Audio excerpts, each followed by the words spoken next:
காதலுக்காக தாஜ்மஹால் கட்டின கதை தெரியும், காதலுக்காக ஒரு மலையை ரெண்டாக வெட்டின ஒரு கதை தெரியுமா? எஸ், பீகாரை சேர்ந்த தசரத் மாஞ்சி பற்றி தான் அந்த வீடியோவில் சொல்ல போகிறேன்.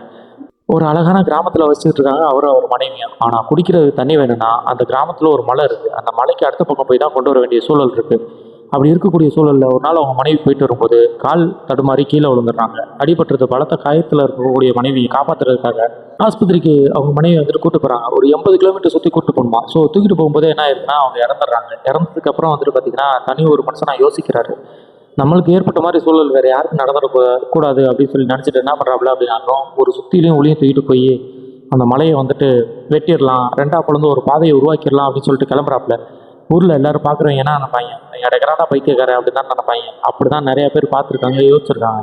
ஆனால் ஒரு தனி மனிதனாக வந்துட்டு பார்த்திங்கன்னா அந்த பாதையவே உருவாக்கியிருக்காரு. ஸோ ஒரு 80 கிலோமீட்டர் சுற்றி போன அந்த மக்கள் வந்துட்டு பார்த்திங்கன்னா ஒரு 13 கிலோமீட்டர்லேயே போகிற மாதிரியான ஒரு பாதையை உருவாக்கியிருக்காரு. இதெல்லாம் எப்படியா செஞ்ச, எப்படி அவனால் முடிஞ்சு அப்படின்னு சொல்லி கேட்டதுக்கு என் மனைவியின் மீது இருந்த காதல் தான் அதுக்கு காரணம் அப்படிங்கிறாரு. இந்த உலகத்தில் வந்துட்டு காதலிக்கிற எல்லாராலையும் என்னென்னமோ பண்ண முடியுது. எவ்வளோ பெரிய மாற்றங்கள் கொண்டு வர முடியுதுன்னு பார்த்தீங்களா? காதலுக்காக ஒருத்தர் தாஜ்மஹால் கட்டுறாருன்னா காதலுக்காக ஒருத்தர் மலையவே வெட்டி பாதையை உருவாக்கி வச்சிருக்காரு ஊருக்காக. காதல் மிகப்பெரிய ஒரு விஷயம் இல்லை. இந்த உலகத்தில் காதல் வந்துட்டு ஒரு மனுஷனை என்ன வேணாலும் பண்ண வைக்கும் அப்படிங்கிறதுக்கு தான் ஒரு சிறந்த உதாரணம் நினைக்கிறேன். இந்த ஸ்டோரி பற்றி உங்களுக்கு தெரியும் அப்படின்னா கமெண்ட் பண்ணுங்கள். மறக்காமல் தெரியாத உங்கள் ஃப்ரெண்ட்ஸுக்கு இதை ஷேர் பண்ணி விடுங்க. தேங்க்யூ.